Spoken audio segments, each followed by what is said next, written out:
வணக்கம் ஃப்ரெண்ட்ஸ். பாக்யலட்சுமி சீரியலில் இன்னும் எபிசோடில் என்ன நடக்குதுன்னு பார்க்கலாம் வாங்க. கோபி அவங்க அம்மாவுக்கு ரூமில் உட்காந்து கால் அழுத்தி விட்டுட்டு இருக்க.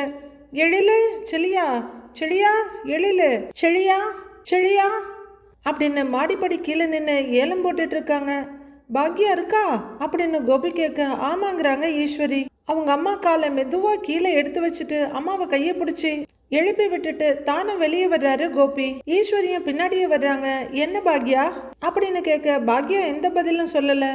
என்னாச்சு பாக்யா அப்படின்னு ஈஸ்வரி கேட்க அப்பவும் பாக்யா வாயை திறக்கல. எழிலும் செழியனும் கீழே வர்ற நிதிஷ் வீட்ல இன்னைக்கு என்ன நடந்துச்சுன்னு கேக்குறாங்க. ரெண்டு பேர் அமைதியா நிக்க என்ன நடந்துச்சுன்னு கேட்டா ஒன்னும் புரியலையேங்கிறாரு கோபி. நிதிஷோட அப்பா ஹோட்டலுக்கு வந்திருந்தாரு அப்படின்னு பாக்யா சொல்லிட்டு இருக்கும் போதே இனியா வந்து அம்மா பக்கத்துல நிக்கிறாங்க. இனியா நீ கொஞ்சம் ரூமுக்கு போன்னு பாக்யா சொல்ல. ஏமான்னு கேக்குறாங்க. நீ போயேன் கொஞ்சம் பேசணும்னு பாக்யா சொல்ல. அவர் எதுக்கு உன் ஹோட்டலுக்கு வந்தாருங்கிறாங்க இனியா.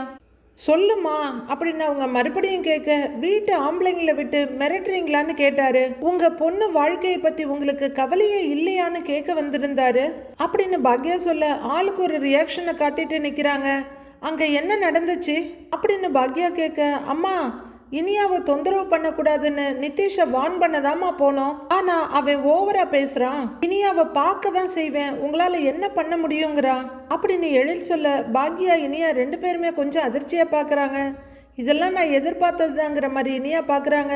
எழில் அவனை அடிச்சு அவன் எழிலையும் செளியனையும் அடிக்க போய் பெரிய கலவரமே நடந்து முடிஞ்சிருக்கு அப்படின்னு ஈஸ்வரி சொல்ல செளியனும் எழிலும் கொஞ்சம் தனியை குனிஞ்சிட்டு நிக்கிறாங்க.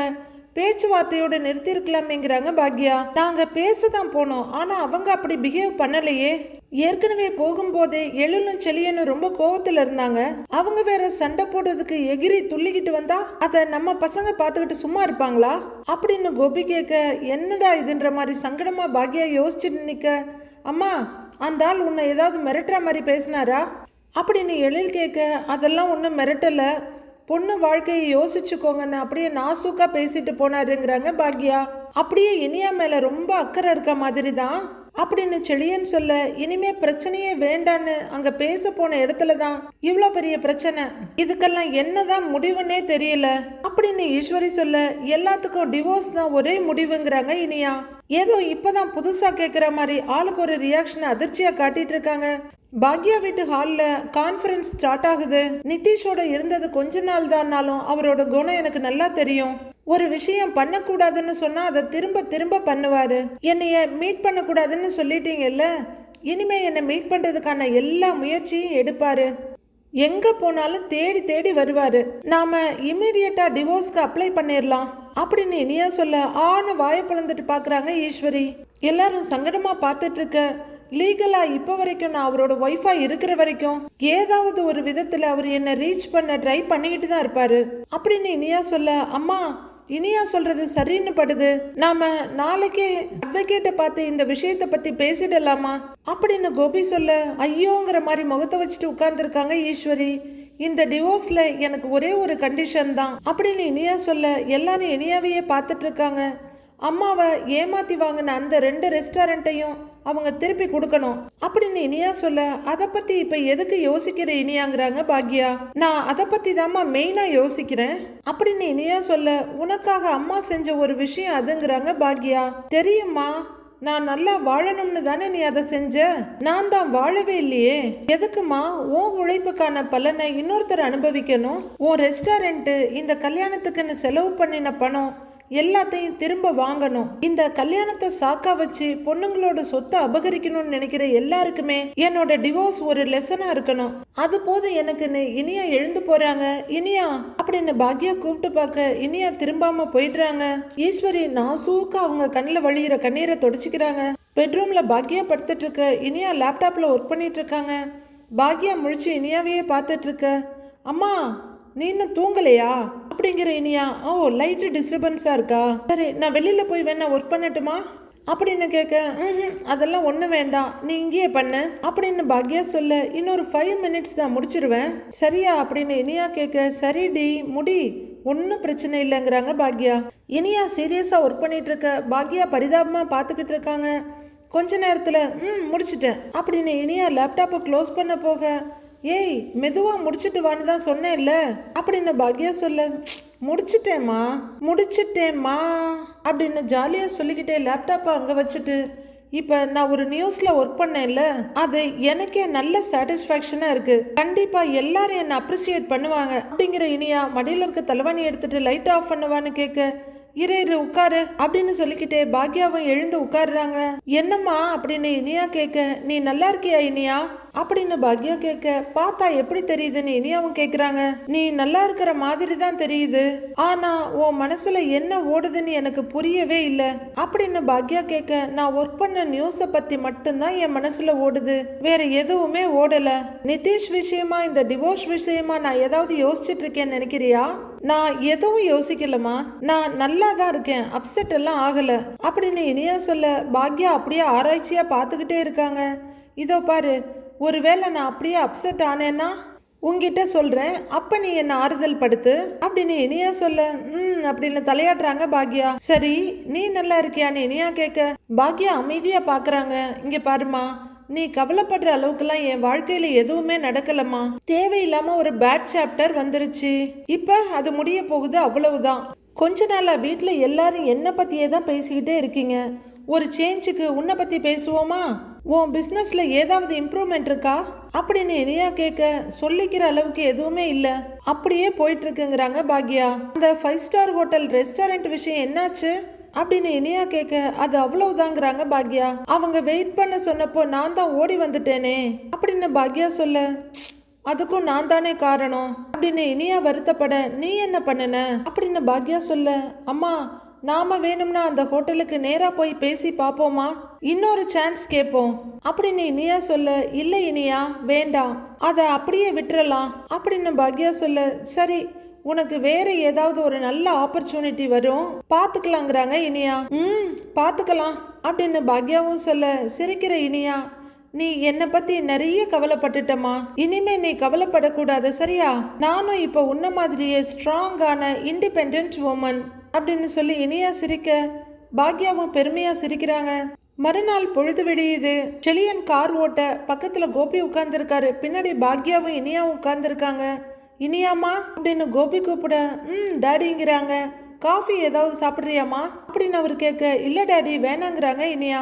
அவங்க அம்மாவை ஒரு பார்வை பார்த்துட்டு, இப்போ என்ன எல்லாரும் ஏன் ஒரு மாதிரியா இருக்கீங்க, அட்வொகேட்டை பார்க்க போறோம் அவ்வளவுதானே, அதுக்கு ஏன் துக்க வீட்டுக்கு போற மாதிரி இவ்வளவு சோகமா இருக்கீங்க அப்படின்னு இனியா கேட்க, அதெல்லாம் ஒன்றும் இல்லடா, நாங்க எல்லாருமே நார்மலா தான் இருக்கோம், அட்வொகேட் என் ஃப்ரெண்டு தான், ரொம்ப நல்ல மனுஷன், அவரை பார்த்தெல்லாம் பயப்பட வேண்டாம், எனக்கு ரொம்ப நாள் பழக்கம்டா, கேஷுவலா பேசலாம் ஓகே அப்படின்னு கோபி சொல்ல, நான் தானே டாடி எனக்கு டிவோர்ஸ் வேணும்னு கேட்டேன், அப்புறம் ஏன் நான் பயப்பட போறேன், எனக்கு பயம்லாம் இல்ல, நான் நல்ல தைரியமா தான் இருக்கேன் அப்படின்னு இனியா சொல்ல, அப்படியான்னு பாக்யா திரும்பி பார்க்க, ஆமான்னு தலையாட்டுறாங்க. மெதுவா போ, அப்படி போய் ரைட்ல திரும்பு அப்படின்னு கோபி கைட் பண்ண, செழியன் வண்டியை ஓட்டிட்டு வராரு. எல்லாரும் லாயர் ஆஃபீஸ்க்கு வந்துடுறாங்க. கோபி பாக்யா இனியா 3 பேரும் உட்கார்ந்துருக்க, செழியன் நின்றுட்டு இருக்காரு. எல்லாரும் துக்க வீட்டுக்கு வந்த மாதிரியே உட்கார்ந்துருக்க. கோபி நாம மீட் பண்ணி ரொம்ப நாள் ஆச்சுல்லங்கிறாரு லாயர். ஆமா அப்படின்னு கோபி சொல்ல, எப்படி இருக்கீங்க நல்லா இருக்கீங்களான்னு அவர் கேட்க, நல்லா இருக்கேன் அப்படிங்கிற கோபி, நீங்க நல்லா இருக்கீங்களான்னு கேட்கிறாரு. அவரும் நல்லா இருக்கேங்கிறாரு. பை த வே இது இனியா என் பொண்ணு, இது என்னோட மூத்த பையன் செழியன் அப்படின்னு கோபி சொல்ல, வணக்கம்ன்றாரு செழியன். இவங்க இனியா செழியனோட அம்மா பாக்யலட்சுமி அப்படின்னு கோபி சொல்ல, வணக்கம் மேடம்ங்கிறாரு லாயர். அவங்களும் அப்படின்னு கையை கூப்பிடுறாங்க. என் பொண்ணோட டிவோர்ஸ் விஷயமா ஆல்ரெடி நான் உங்களை போன்ல கான்டாக்ட் பண்ணேன்ல அப்படின்னு கோபி சொல்ல, உங்க அப்பா எல்லாத்தையும் சொன்னாருமா. ஆமா உங்களுக்கு கல்யாணமாகி எத்தனை வருஷம் ஆச்சுங்கிறாரு லாயர். வருஷ கணக்கெல்லாம் இல்லைங்க சார், 2 மாசம் தான் ஆச்சுங்கிறாங்க பாக்யா. புரியுதுங்க மேடம், கல்யாணம் அப்புறம் இமீடியட்டா டிவோர்ஸ்னா கஷ்டமா தான் இருக்கும் அப்படின்னு லாயர் சொல்ல, இப்போ போய் டிவோர்ஸ் ப்ராசஸ் ஆரம்பிக்க வேண்டாம், கொஞ்ச நாள் போகட்டும்னு தான் நாங்களும் நினைச்சோம், ஆனா நிதிஷ் சைட்ல இருந்து ரொம்ப தொந்தரவு கொடுக்கறாங்க சார், இந்த ரிலேஷன்ஷிப்ல இருந்து இவ வெளியே வந்துட்டா இவ கொஞ்சம் நிம்மதியா இருக்கலான்னு தான் நாங்க உங்களை பார்க்க வந்திருக்கோம் அப்படின்னு பாக்யா சொல்ல, அப்படின்ற மாதிரி தலையாட்டுறாரு லாயர். பெரிய குடும்பம், நல்ல வசதியான குடும்பம், என் பொண்ணு நல்லா பாத்துக்குவாங்கன்னு அவசரப்பட்டு நம்பி இந்த கல்யாணத்தை ஏற்பாடு பண்ணிட்டோம். அவங்க குடும்பத்துக்கு பின்னாடி இவ்வளவு கேவலமான பயங்கரமான பிரச்சனைகள் கதைகள்லாம் இருக்குன்னு எனக்கு தெரியாம போச்சு அப்படின்னு கோபி சொல்ல, இந்த மாதிரி நிறைய கேஸை நானே டீல் பண்ணியிருக்கேன் கோபி. கல்யாணம் எல்லாம் 1க்கு 10 தடவை நல்லா யோசிச்சு அதுக்கப்புறம் தான் பண்ணி வைக்கணும் அப்படின்னு லாயர் சொல்ல, கோபி அப்படியே மெதுவா தலையை குனிறாரு. சார் ஒரே ஒரு நிமிஷம் சார்னு செழியன் கூப்பிட அவரை பார்க்குறாரு லாயர். டிவோர்ஸ் ஈஸியாக கிடைச்சிரும்ல அப்படின்னு அவர் கேட்க, மியூச்சுவல் டிவோர்ஸ்னா ஈஸியாக கிடைச்சிரும்பா, ஆனால் அதுக்கு இங்கே வழி இல்லையே. பையன் குடும்பத்தில் நிறைய பொய் சொல்லியிருக்காங்க, அந்த பையன் மேலே வேற நிறைய கேசஸ் இருக்கு அப்படின்னு லாயர் சொல்லிட்டு இருக்க, கொஞ்சமாக வருத்தப்பட்ட இனியா, வரதட்சணையா வேற எங்க அம்மாவோட ஹோட்டலை எழுதி வாங்கிட்டாங்க சார் அப்படின்னு சொல்ல, ஓ அப்படின்னு தலையாட்டிட்டு இருக்காரு லாயரு. இனியா அதை விடு இப்போ அப்படின்னு பாக்யா சொல்ல, இல்லம்மா அதையும் சேர்த்துக்கணும், அது தப்பு தானேங்க சார்னு இனியா கேக்குறாங்க. ஆமா தப்புதாம்மா, அதையெல்லாம் சொல்லியே நாம டிவோர்ஸ்க்கு அப்ளை பண்ணலாமா அப்படின்னு லாயர் சொல்ல, சரின்னு தலையாட்டுறாங்க இனியா. அவங்க அதை கொடுத்து தானே ஆகணும்னு வக்கீல் சொல்ல, இனியா சரின்னு தலையாட்டுறாங்க. சரி இப்ப எங்க தரப்புல இருந்து நாங்க என்ன பண்ணணும்னு கோபி கேட்க, என்னென்ன நடந்துச்சுன்னு டீட்டெயிலா எழுதி எனக்கு ஒரு மெயில் அனுப்புங்க அப்படின்னு லாயர் சொல்ல, ஓகேங்கிறாரு கோபி.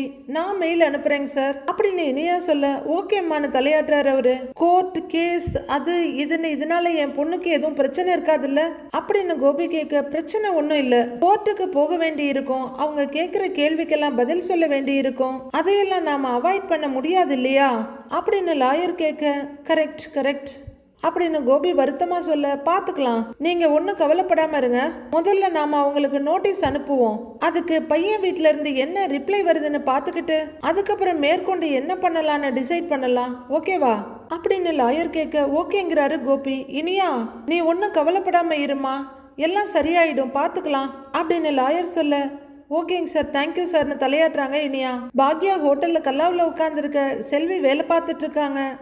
அடிக்கடி உன்னைய ஹோட்டல்ல தனியா விட்டுட்டு போயிடுறேன்ல செல்வி அப்படின்னு பாக்யா கேட்க, அக்கா பரவாயில்லக்கா, அதனால என்ன 50 பேரா வர்றாங்க, சேர்ந்தாப்புல ஒரு 4 பேர் வந்தாலே பெரிய விஷயம், அவங்களெல்லாம் நானே கவனிச்சுக்கிடுவேன். ஆமா நீ போன காரியம் என்னாச்சு, வக்கீல் எல்லாம் பாத்தீங்களா அப்படின்னு செல்வி கேட்க, பார்த்தாச்சுங்கிறாங்க பாக்யா. என்னக்கா சொன்னாருன்னு செல்வி கேட்க, நடந்ததெல்லாம் சொன்னோம், சீக்கிரமே டிவோர்ஸை ஃபைல் பண்ணிடலான்னு சொன்னாரு அப்படின்னு பாக்யா சொல்ல, தப்பு அவங்க மேல இருக்கிறதுனால சீக்கிரமே விவாகரத்து கிடைச்சிரும்க்கா அப்படின்னு செல்வி சொல்ல, அப்படின்னு கொஞ்சம் அழுகியோட தலையாட்டுறாங்க பாக்யா. இனியா பாப்பா இப்ப எப்படி இருக்காங்க அப்படின்னு செல்வி கேட்க, தெம்பா தான் இருக்கான்னு அழுகையோட சொல்றாங்க பாக்யா. தெம்பா இருக்கிற மாதிரி காட்டிக்கிறா அப்படின்னு பாக்யா நடுங்கிற குரல்ல சொல்ல, அக்கா நீ தேவையில்லாம மனசை போட்டு குழப்பிக்கிடாத, நீயும் தான் விவாகரத்து வாங்கின, இப்ப விவாகரத்து வாங்கினதுக்கு முன்னாடி இருக்கிறத விட நல்லா தானே இருக்கிற, அதே மாதிரி இனியா பாப்பாவும் நல்லாத்தான் இருக்கும் அப்படின்னு செல்வி ஆறுதல் சொல்றாங்க. பிடிச்சதோ பிடிக்கலையோ கல்யாணம் பண்ணிக்கிட்டு நான் ஒரு வாழ்க்கையை வாழ்ந்தேன், கல்யாணம் பண்ணிக்கிட்டவரால எனக்கு சந்தோஷம் கிடைக்கலன்னாலும் கல்யாணம் பண்ணிக்கிட்ட குடும்பம் குழந்தைங்கன்னு ஓரளவுக்கு சந்தோஷத்தை அனுபவிக்க தான் செஞ்சேன். ஆனா இனியாவை பாரு, கல்யாணமாகி ஒரு 10 நாள் தான் சந்தோஷமா இருந்திருப்பா, அதுக்குள்ள டிவோர்ஸ் அப்படின்னு பாக்யா ஏங்கி ஏங்கி அழ, அக்கா அழுவாதக்கா அப்படின்னு செல்வியும் ரொம்ப வருத்தமா சொல்றாங்க. இல்ல செல்வி, என் பொண்ணு முகத்தை என்னால் பார்க்கவே முடியல செல்வி, எவ்வளவு சந்தோஷமா இருந்த என் பொண்ணு +2ல நல்ல மார்க்ஸ் வாங்கினா, ஆசைப்பட்ட படிப்பை படிச்சா, வேலையிலையும் சேர்ந்தா, மேல மேல முன்னேறணும்னு ஆசைப்பட்டா, அவளை முடக்கி போடுற மாதிரியான விஷயத்த பண்ணிட்டோமேன்னு வருத்தமா இருக்குன்னு பாக்யா சொல்ல, இனியா ஓ மக அக்கா, அதெல்லாம் அப்படியெல்லாம் முடக்கி போட முடியாது அப்படின்னு செல்வி சொல்ல, நாம ஒரு வழியை அனுபவிக்கும் போது கூட அது பெருசா தெரியறதில்ல செல்வி, ஆனா அதை நம்ம பிள்ளைங்க அனுபவிக்கும் போதுதான் ரொம்ப பெருசா தெரியுது. அவ வயசு பிள்ளைங்க எல்லாம் அவ்வளவு சந்தோஷமா இருக்காங்க, ஆனா அவளை பாரு, டிவோர்ஸ்க்காக வக்கீல பார்க்க வந்திருக்கா, அவளை நினைச்சா எனக்கு நெஞ்சே வெடிச்சிரும் போல இருக்கு அப்படின்னு பாக்யா கதறி கதறி அழ, அக்கா அழுவாதக்கா அப்படின்னு பக்கத்துல வர்ற செல்வி அவங்க தோல்ல தட்டி கொடுத்து, அதெல்லாம் எல்லா பிரச்சனையும் சரியாயிடும், அம்புட்டு பிரச்சனையும் சரியாயிடும், அழாதக்கா அப்படின்னு ஆறுதல் படுத்துறாங்க. என்னால தாங்க முடியல செல்வி அப்படின்னு பாக்யா அழுதுகிட்டே இருக்காங்க. கோபி கார்ல டிரைவிங் சீட்ல உட்காந்துருக்க, பக்கத்துல இனியா உட்காந்துருக்காங்க. தாடையை தடவி ரொம்ப யோசிச்சுட்டு இருக்காரு கோபி. அப்புறம் இனியாமான்னு கூப்பிட இனியா அவங்க அப்பாவை பாக்குறாங்க. ஒரு சின்ன டிரைவ் போலாமா அப்படின்னு கோபி கேட்க, இப்போ வா அப்படின்னு இனியா கேட்க, ஆமா ஈசிஆர் பக்கம் ஒரு லாங் ட்ரிப் போயிட்டு வரலாமா அப்படின்னு கோபி கேட்க, நான் ஓகேவா தான் ரெடி இருக்கேன். டிவோர்ஸ் சீக்கிரம் கிடைச்சிரும்லன்னு இனியா கேட்குறாங்க. பெருமூச்சு விடுற கோபி, ட்ரை பண்ணுவோம் அப்படின்னு சொல்ல, அம்மா சொன்ன மாதிரி ஒர்க்கை பார்த்துக்கிட்டே ஹையர் ஸ்டடீஸையும் கண்டினியூ பண்ணலான்னு இருக்கேன் அப்படின்னு இனியா சொல்ல, பண்ணுடா பண்ணு, உனக்கு என்னெல்லாம் படிக்க தோணுதோ அதெல்லாம் படி.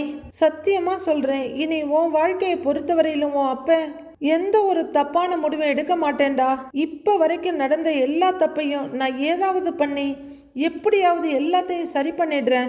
உன்னை சந்தோஷமா வாழ வைக்கிறேன்டா அப்படின்னு கோபி சொல்ல, நீங்க எதுவுமே பண்ண வேணாம் டாடி, என் கூட இருங்க, கொஞ்ச நாளைக்கு என்னை ஏன் போக்கில் விடுங்க, அது போதும்னு இனியா சொல்ல, புரியுதுடா, கண்டிப்பா டாடி எப்பவுமே உன் கூட இருப்பேன்டா, அதெல்லாம் முடிஞ்சதுக்கு அப்புறம் முடிஞ்சா உன் டாடியை மன்னிச்சிருடா அப்படின்னு கோபி ரொம்ப கலங்கி போய் சொல்ல, மன்னிக்கிற அளவுக்கெல்லாம் எதுவுமே இல்லை டாடி, நீங்க வருத்தப்படாதீங்கன்னு இனியா அவர் கையை பிடிச்சி ஆறுதல் படுத்த கோபி அழறாரு. இந்த விஷயத்தை இதோட விட்டுறலாம் சரியா அப்படின்னு இனியா கேட்க, சரின்ற மாதிரி கலக்கத்தோட தலையாடுறாரு கோபி. பாக்யாவோட ஹோட்டல்ல ஆகாஷ் பரிமாறிட்டு இனிமே ஏதாவது வேணும்னா கேளுங்க அப்படின்னு சொல்லிட்டு இருக்க இனியா அங்க வர்றாங்க. அவங்க ஆகாஷை பார்த்து ஹாய்னு சொல்ல அவரும் ஹாய்ங்கிறாரு. ஹாய் ஆண்டின்னு செல்வியே சொல்ல, வாங்க இனியா பாப்பா உட்காருங்க அப்படின்னு சொல்ல இனியா கல்லாவுல உட்காருறாங்க. சார் வேற ஏதாவது வேணுமாங்க சார் உங்களுக்குன்னு கேட்க அவர் இல்லைங்கிறாரு. சார் உங்களுக்கு அப்படின்னு கேட்க, இல்லப்பா போதுங்கிறாரு அவரும். ஓகேங்க சார்னு ஆகாஷ் அந்த பக்கம் போக இனியா பக்கத்துல செல்வி வர்றாங்க. அம்மா எங்க ஆண்டின்னு இனியா கேட்க, இப்பதான் மளிகை கடை வரலும் போயிருக்காங்க, வர்ற நேரம் தான் இப்ப வந்துருவாங்க, இருங்க சுட சுட கார பணியானமும் தக்காளி சட்னி இருக்கு எடுத்துட்டு வரேன் அப்படின்னு செல்வி கேட்க, சரின்னு இனியாவும் தலையாட்டுறாங்க. செல்வி உள்ளர போய் ஒரு பிளேட்ல வச்சு எடுத்துட்டு வந்து கொடுக்க ஆகாஷ் இனியாவை பாவமா பார்த்துட்டு இருக்காரு. ஒரு குழிப்பணியாரத்தை எடுத்து முகந்து பார்த்துட்டு, ஆஹா வாசனையே சூப்பரா இருக்கு அப்படின்னு இனியா சாப்பிட்டுக்கிட்டே செல்வியை பார்க்க செல்வி அப்படியே கலங்கி போய் கண்ணீரோடு நிக்கிறாங்க. செல்வி ஆண்டி என்னாச்சு அப்படின்னு இனியா கேட்க கண்ணீரை தொடச்சிட்டு நிக்கிறாங்க செல்வி. உங்களை நினைச்சா மனசு ரொம்ப கஷ்டமா இருக்கு பாப்பா அப்படின்னு செல்வி சொல்ல, வீட்டுல எல்லாரும் தான் என்ன நினைச்சு கஷ்டப்படுறாங்கன்னு பார்த்தா நீங்களுமா? நான் நல்லா தான் இருக்கேன் செல்வி ஆண்டி அப்படின்னு இனியா சொல்ல ரொம்பவே கண்ணீர் வழியுது. சேலத்தலைப்பு எடுத்து தொடச்சிக்கிறாங்க செல்வி. பாக்யாக்கா உங்களை நினைச்சு ரொம்ப வருத்தப்படுது தெரியுமா அப்படின்னு செல்வி சொல்ல, அம்மா வருத்தப்பட்டாங்களா அப்படின்னு இனியா கேட்க, ஆமான்னு தலையாட்டுறாங்க செல்வி.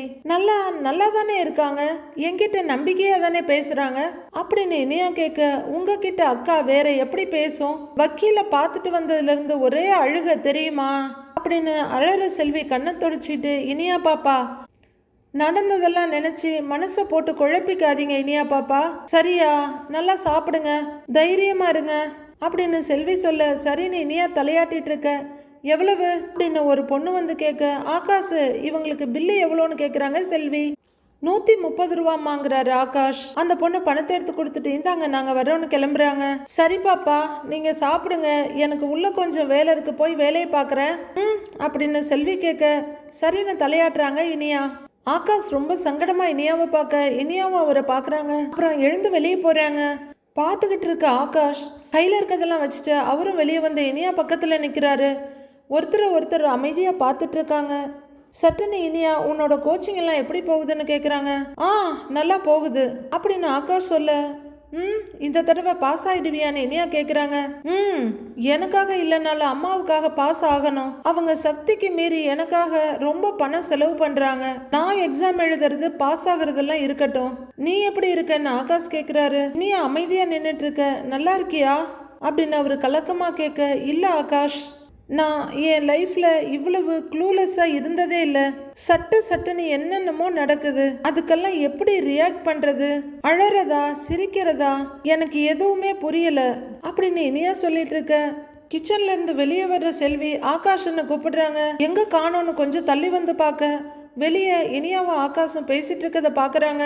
எனக்கு எப்படி சொல்றதுன்னே தெரியல, ஒரு மாதிரி மரத்து போன மாதிரி இருக்கு, என்ன நினைச்சு வருத்தப்பட வீட்டுல இருக்கவங்களுக்கு 100 காரணம் இருக்கு, அவங்க கிட்ட போய் மென்டலி நான் ரொம்ப வீக்கா இருக்கேன்னு அவங்க கிட்ட சொல்ல முடியல, யார்கிட்டையும் எதையும் பேசவே முடியாம மனசுக்குள்ளேயே புலம்பிக்கிட்டு இருக்கேன், அப்படின்னு இனியா சொல்லிட்டு இருக்க. சரி வெளியே போய் அவங்கள கூப்பிடலாம் அப்படின்னு செல்வி 2 ஏட்டு எடுத்து வைக்க, அம்மா கொஞ்சம் சட்னி கொடுமா என்ன சாப்பிட்டுட்டு இருக்கவர் கூப்பிட வந்த செல்வி மறுபடியும் உள்ளர திரும்புறாங்க. அப்போ நிதிஷோட கார் அங்க வந்து நிக்க இவங்க 2 பேரும் பேசிட்டு இருக்கதை பாக்குறாரு நிதிஷ்.